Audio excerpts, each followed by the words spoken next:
In a cheap hotel room in Washington, D.C., three men stare at an object wrapped in a piece of black velvet. Their leader, a tall, gray-haired man carrying a cane, is impatient. A short, wiry little man with darting eyes unwraps the object. Behind him, a huge, hulking, ball-headed brute stands watching. Hurry, Albert, I can't wait to feast my eyes upon it. I'm unwrapping it as fast as I can, Mr. Morbus. At last, the Mask of Tamburo. Oh, magnificent. Pretty. Yes, Joseph, very pretty. A golden mask encrusted with precious jewels. Them jewels will bring a fortune after we've melted her down. Melted it down? Albert, you idiot. The Mask of Tamburo is one of the world's great art treasures. The gold and gems of which it's made are the least valuable elements. The workmanship and artistry are priceless. Of course we won't melt it down. Oh, then why did we steal it, Mr. Morbus? We were hired to steal it by a foreign power, my dear Albert. I don't understand The why... mask is here as part of the exhibit of art from the emerging African nations. Its theft here in Washington will make America look very bad indeed. But that's not all. What do you mean, Mr. Morbus? I intend to keep the mask and hold it for ransom by the highest bidder. Ain't that a bit chancy with all them foreign blokes around? I think not. They wouldn't dare to expose me or try to get the mask from me by force. Too risky. Besides, we have Joseph guarding the mask. Joseph guard mask. Yes, Joseph guard mask. Still, them foreign blokes... Do you remember what Joseph did to those guards at the museum? Oh, I'd rather not. That big oak gives me the shivers. As indeed he should. Come, gentlemen, we'll retire to my estate to await developments. Meanwhile, news of the theft of the Mask of Tamburo has reached Oscar Golden. He sits examining a sheaf of files on his desk. Come in. Oh, Jamie, I'm glad to see you. Can I guess? Is it the Mask of Tamburo? You're right. How did you know? It's all over the newspapers. Jamie, you've got to find it and return it to its rightful owners. What have we got? According to our records, only 4 men in the world could have planned and executed the theft of the mask. 1 is safely in prison, and 2 others are definitely out of the country. Who does that leave? Frederick Morbus. Morbus? Uh-huh. But isn't he a famous art dealer? Yes, and the cleverest jewel thief in North America. Too clever to have ever been caught. Sounds like a tough customer. How do we get to him? Fortunately, Morbus has a weak spot. You see, he's a firm believer in psychic phenomena. You mean spirits and mediums and all that stuff? Exactly. Morbus was very attached to his younger brother, who was killed in an auto accident a few years ago. He spent a fortune trying to reach his dead brother through various mediums. And I'm going to be a new medium who'll help him reach his brother's spirit. Right. There's a seance set for tonight. I've arranged for you to take the place of Jane Reynolds, the medium scheduled for the evening. So tonight I'm Jane Reynolds. I hope the spirits don't tell on me. That evening, the Bionic woman pulled up before the door of Frederick Morbus' large, luxurious house.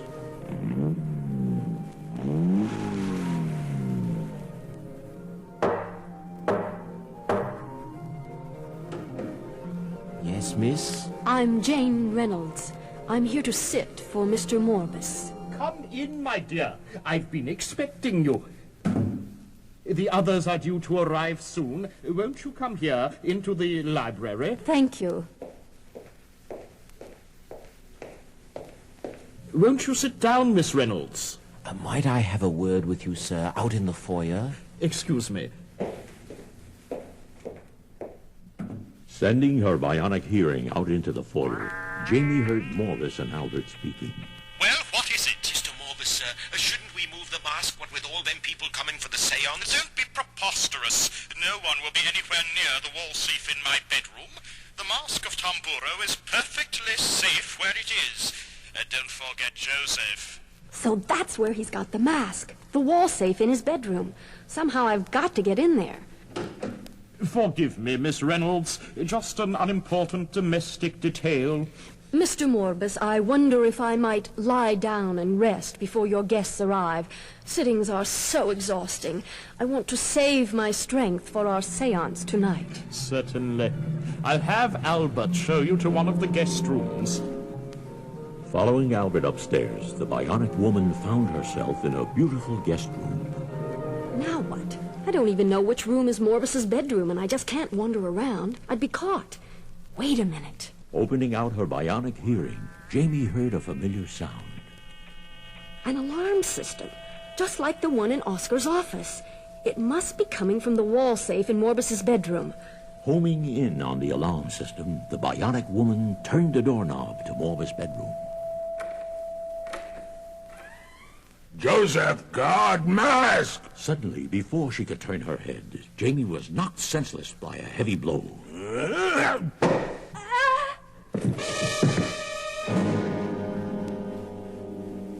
When she came to, the Bionic woman's hands and feet were bound. You must be losing your touch, Joseph.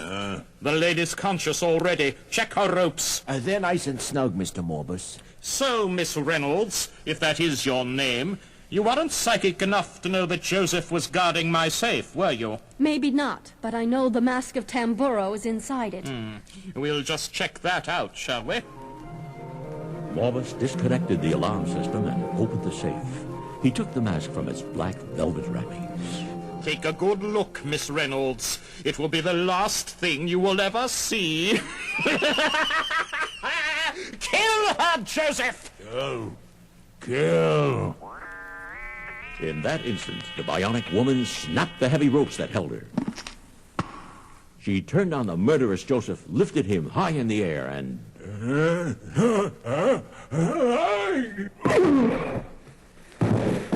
Go! She threw him across the room. The big hulk is out cold. Let's get out of here. It's no use, Albert. We'd never escape her, whatever she is. I regret to say the game is over, my dear fellow. Not quite, Mr. Morbus. As I look into my crystal ball, I see a cozy little room reserved just for you, with bars on the window.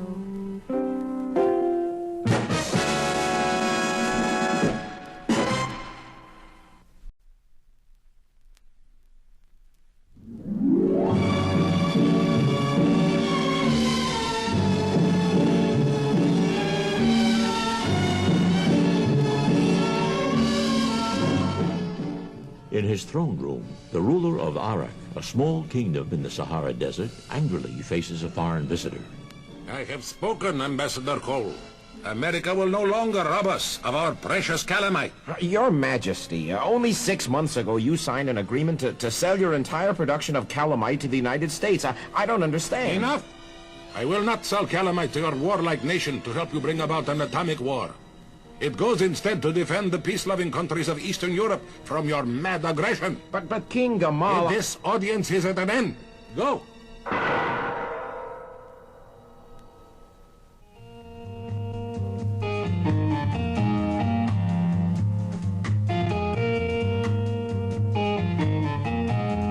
Back in America, Oscar Goldman sits in his office listening to an important visitor. Mr. Goldman, all the way back from Arak, I've been trying to understand King Gamal's actions. Then he had no reason you know of for breaking the agreement, Ambassador Cole. None whatever. It's almost as if he... Well, I know this sounds strange. As if he were another man altogether. Another man? Yes. I've known King Gamal for years. He would never break his word. Besides, the discussions about relations between our two countries were always private and friendly. Then, suddenly, I'm summoned to the throne room and treated like a stranger. You're right, Ambassador Cole. Something is very wrong. We'll get on it right away. As soon as Ambassador Cole left his office, Goldman sent for Jamie Summers, the Bionic woman. Then you think a double has taken the king's place? I'm not sure, Jamie, but it could be. In any case, we've got to find out what happened. That calamite is vitally important. Calamite? What's calamite, Oscar? Calamite is a rare ore, 20 times richer in uranium than the richest pitch blende. Uranium? Uh-huh. That's what's used to fuel atomic power plants, isn't it? Yes, and build atomic and hydrogen bombs. Arak is the only place in the world where calamite's been found. Whichever side has Arak's calamite has an important advantage in peace or war. You can say that again. What's the plan? Well, both of us are returning to Arak with Ambassador Cole. You're to be his new secretary.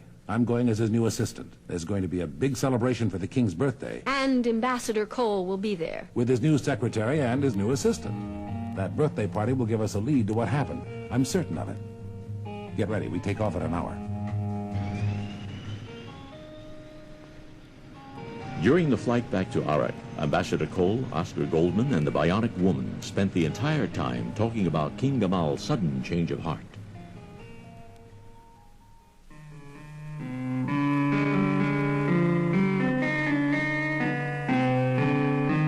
At that same time, in the dark dungeons under the royal palace of Arak, a strange scene was taking place.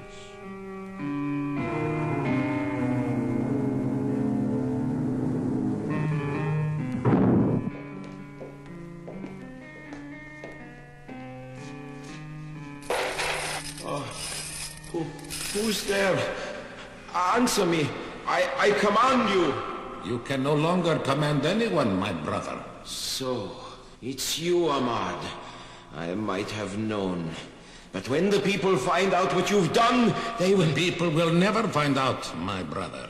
If the light in here were bright enough, Your Majesty, you would see that my face is now an exact copy of your own. Plastic surgery? Yes, plastic surgery. There was really very little to be done. After all, I am your younger brother. Our faces were alike to start with. But you could never fool my Grand Vizier Mustafa. He doesn't have to fool me, Your Majesty. Mustafa? Then you are a part of this plot too, but why? Wealth, Your Majesty. A certain great power has offered to buy Arak's calamite at 3 times the price you accepted from America. That nation made me the same offer, but I refused. They would use our calamite to make war. What they do with the calamite is of no interest to us. We're here, my brother, because we need your signature on the new agreement. So that's why you kept me alive. I wonder. Ahmad has not learned to forge your signature yet, and our new friends are impatient. They want that agreement signed in time for your birthday celebration. I'll never sign it. Oh, I think you will, Your Majesty. We have our own little methods of persuasion. Sign, and you will be given a quick and painless death. Refuse, and you will be tortured endlessly until you finally do sign. The choice is yours, my brother. We leave you now to consider your decision. Goodbye, Your Majesty.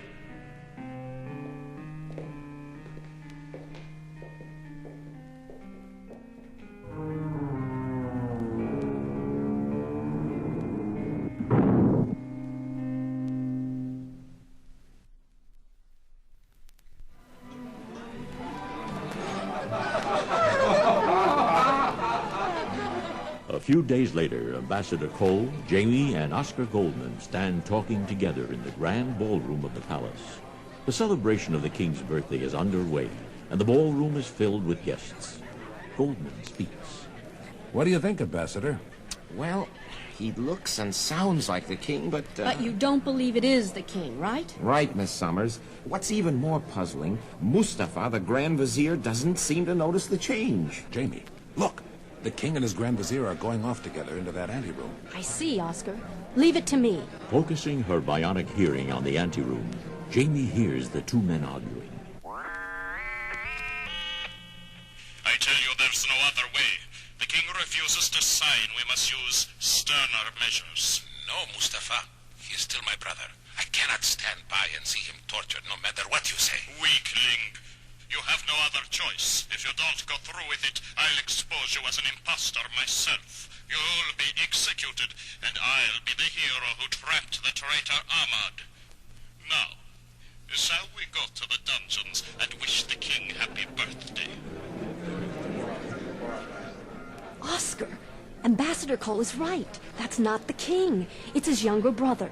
He and Mustafa are going down to the dungeon to force the king to sign a calamite agreement with the other side. And you've got to stop them, Jamie. You've got to free the king.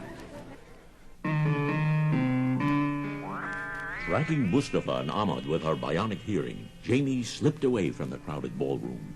She followed the 2 men through the winding corridors, down, far below the palace and into the old unused dungeons. The Bionic Woman turned a corner, and ran right into two armed guards. Halt, or we fire! No time for this nonsense. Jumping high into the air, the Bionic Woman landed hard on the two guards, knocking them senseless.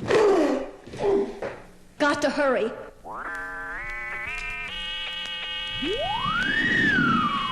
Leaping forward bionically, Jamie found herself at the dungeon door. Your Majesty, this is your last chance. Sign this agreement, or we must begin with this white-hot poker. Who is there? What is that? What is at the door? Pulling a gun from his flowing robes, Mustafa turned on Jamie. Stay where you are, or I'll shoot. Before he could fire, Jamie had rushed forward and crushed the barrel of his gun with her bionic hand. Come on, let us get out of here. I'll get them later, Your Majesty. Now let's get these chains off.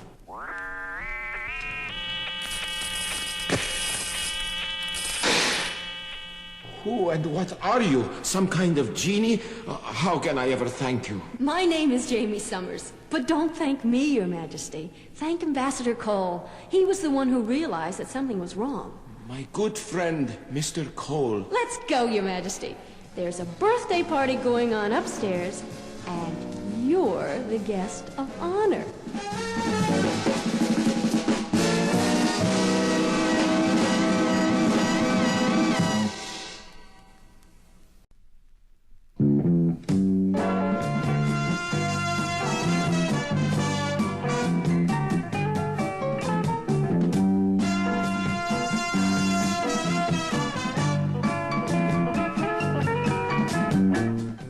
As our story opens, Jamie Summers, the Bionic Woman, sits listening in the office of her superior, Oscar Goldman.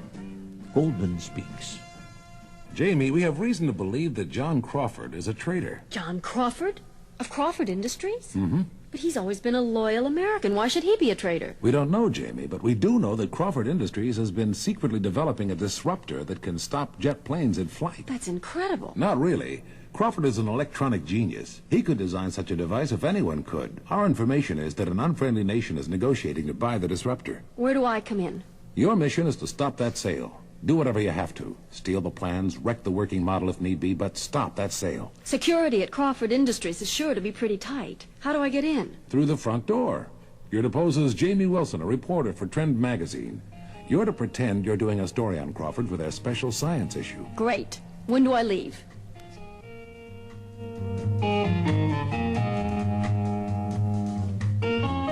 Meanwhile, at Crawford Industries, two men are walking together into the office of Mark Taggart, the company's vice president.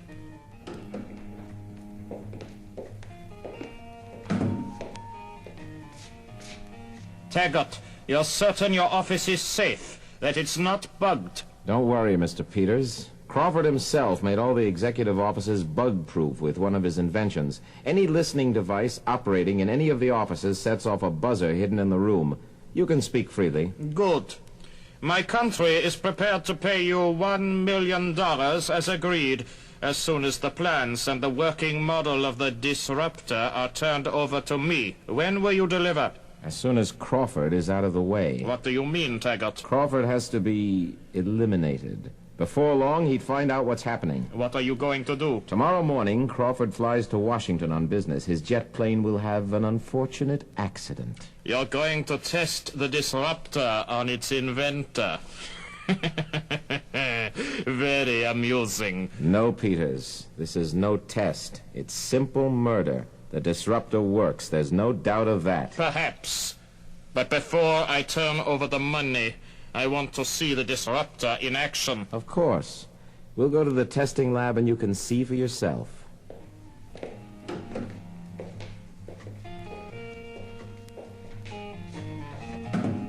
As Taggart and Peters made their way to the testing lab, the Bionic Woman sat in the office of John Crawford, head of Crawford Industries. That's about it, Mr. Crawford. Just one more question. Why, certainly, Miss Wilson. Ask away. Are you working on anything new? Well, of course, we're always working on new developments. I meant something specific. I I can tell you this. Crawford Industries has been working on a new device that we believe will be very important to our national defense. What is this new invention? I'm not at liberty to say. But in Washington tomorrow, I'll be discussing it with the proper people. That's all I can tell you. Thanks for giving me so much of your time, Mr. Crawford. Thank you for coming. And goodbye, Miss Wilson. Goodbye, Mr. Crawford.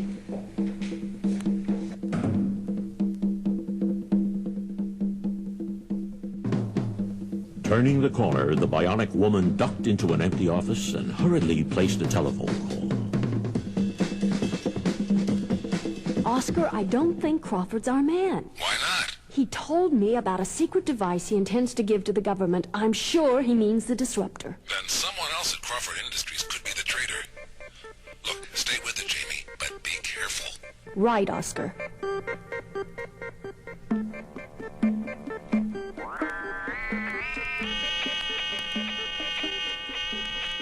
Tuning in with her bionic hearing, Jamie picked up something strange. What's that? It's coming from that long hallway.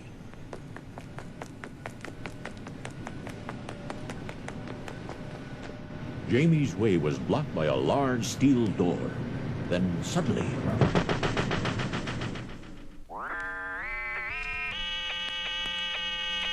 Amazing. The disruptor stopped the jet engine just like someone turning off a water tap. So now you believe me, Peters. When will you deliver the plans and this working model? Tomorrow, right after Crawford's jet crashes. Crashes? Then I'll be president of Crawford Industries. No one will dare ask any questions. I've got to warn Mr. Crawford.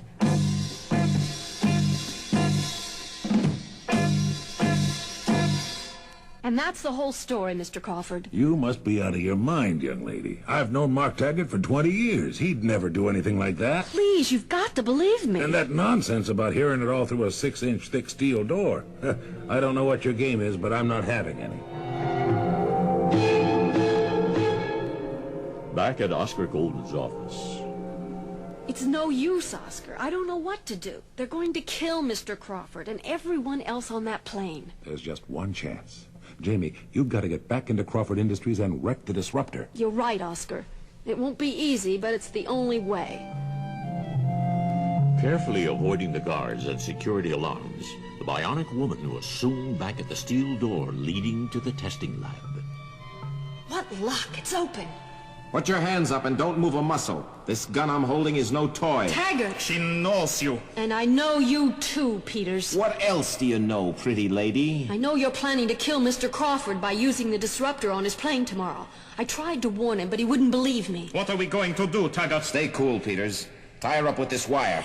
Crawford is still at his desk working. I'll get him and bring him here. Then there's going to be a little accident. This disruptor is going to overheat and there'll be an explosion. But you've got to give us the working model, Taggart, or it's no deal. Easy, Peters. We'll take the disruptor with us. What will really explode will be that drum of jet fuel. There won't be enough left of the lab for anyone to figure out what happened. I see. So we'll get the disruptor. And I get $1 million and Crawford Industries. In short order, John Crawford lay next to Jamie, bound hand and foot with tough strands of wire. You were right, young woman. I should have listened. Too late, John. Peters and I are leaving, but before we go, I'm going to set this pile of rags afire. When the heat gets to the jet fuel, well, that'll be the end. Goodbye, John. Goodbye, lovely lady.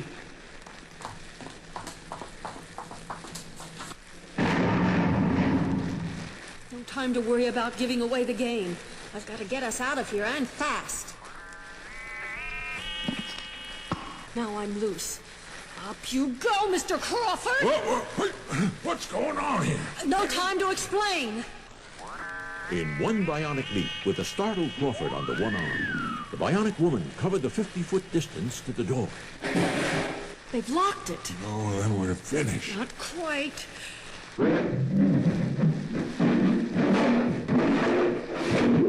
With another bionic leap, Jamie covered the full length of a narrow hallway leading to the testing lab. Then...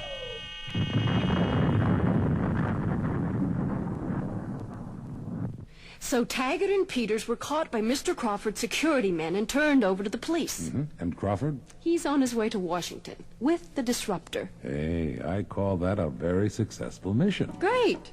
Then you buy the lunch. Uh-oh. Yeah, well, I haven't